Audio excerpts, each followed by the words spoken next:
Welcome to BomiChess. Today we have another game from 19th century, and it's a game between famous Paul Morphy and also famous Adolf Anderssen. So Paul Morphy was born in 1837 in New Orleans, and he was already, as a child, he was a very strong player. This was something that's very strange at that period of time. He started playing chess by, actually he was taught how to play chess simply by looking at games of his father and his uncle. And when he was already 9 years old, he was one of the top players in New Orleans.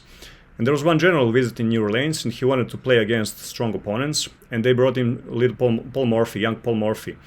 So this general was offended first, and he said, "Okay, don't make jokes with me, you know." But this young player actually beat him in 2 games. Even in the second game, after just 6 moves, he announced checkmate. So when he was 12 years old, he was playing Lowenthal, who was one of the best players in the world back then. He was visiting New Orleans, and they played 3 games. And out of 3 games, Paul Morphy won at least 2, and maybe even 3rd, or it was a draw. We're not sure. But this was incredible for such a young boy. For 12 years of age, that was impossible back then.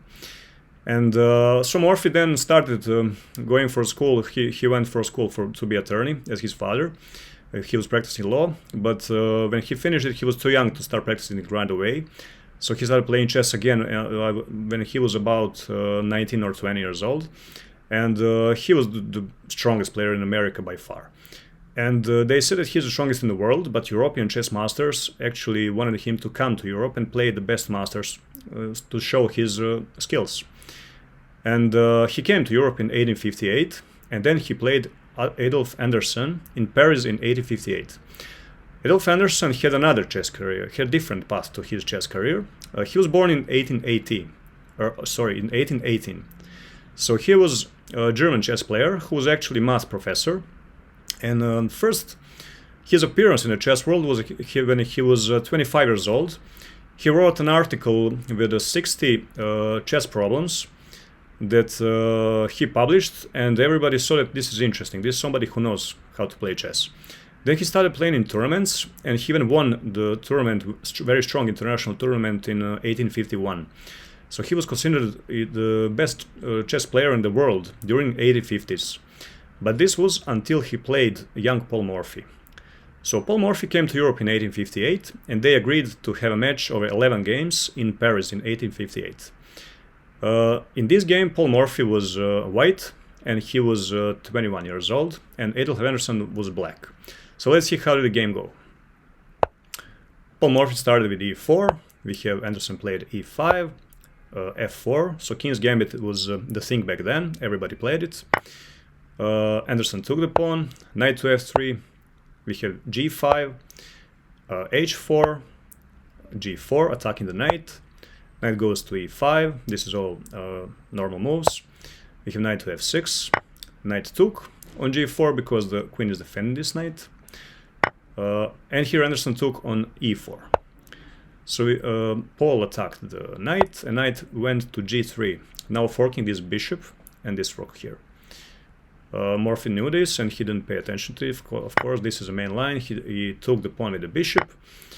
So this knight already took the rook, and now we have this check. And this is something that both Paul Morphy and Adolf Anderssen knew back then. It can be protected by the queen or with the bishop. But if you play this bishop to e7 to protect the king from being checked, now we have this simple and beautiful checkmate in 2 moves. First one being knight to f6 check. This king must move because this bishop cannot take the knight because it's pinned to the king. So after king to f8, we have this beautiful bishop to h6 checkmate. So of course, Adolf Anderssen, being the strongest he was, he didn't play this bishop, but he played queen to e7 instead. And this is the moment, I'm sure that they both saw this combination. You have the combination that you can actually take the black queen. If you want to try to find that combination, you can pause the video now and try to find it. Good luck.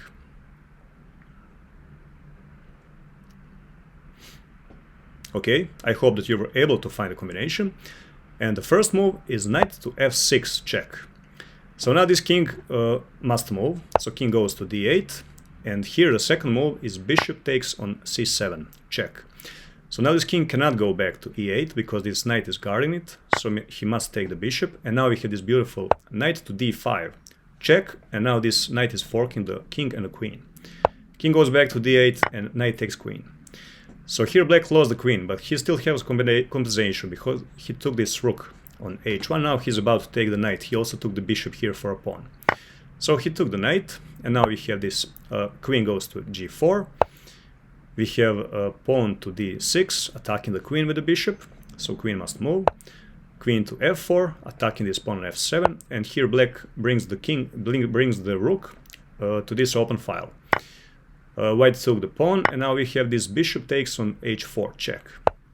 King moves to d2. Now we have this rook to e8, and here white develops his knight to a3. White doesn't want to go to c3 because he wants to have some air for his king. If he gets attacked by the black's pieces here, he wants to be able to go to c3. So okay, we have this knight to a3, and now we have this knight to a6 played by black, and this was a mistake. Now this allows white to have too much of the action with the white queen, and he instantly played this queen to h5, attacking the bishop on h4. We have this bishop on f6. The idea is attacking this pawn on b2, and after that we are forking the rook and the knight. But let's see what happens. Morphy didn't pay attention to this. He took this knight on h1, and now this bishop to the pawn on b2, and this was another mistake made by Anderssen. And now Morphy simply gave the check to the king. So now he is going to have all the activity in the world with his queen, and the game will be over soon. So king plays to d7. Now we have this rook to b1, attacking the bishop. The bishop takes the knight, and here we have queen to a4. Check again, and we are going to gobble this bishop here. So here, black king is in the open. He's going to get attacked a lot with this white queen, and queen is going to pick up the bishop, and afterwards he can just gobble all these pawns and probably fork the king in some other piece.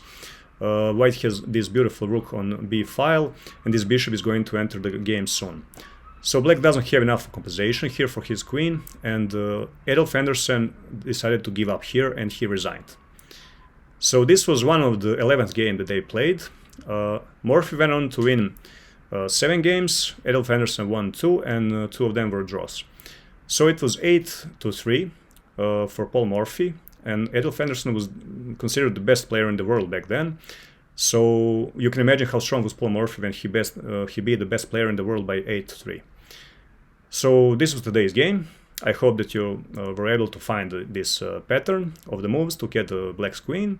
I hope you liked the game, and write down in the comments did you like it, and I'll see you in the next one. Bye.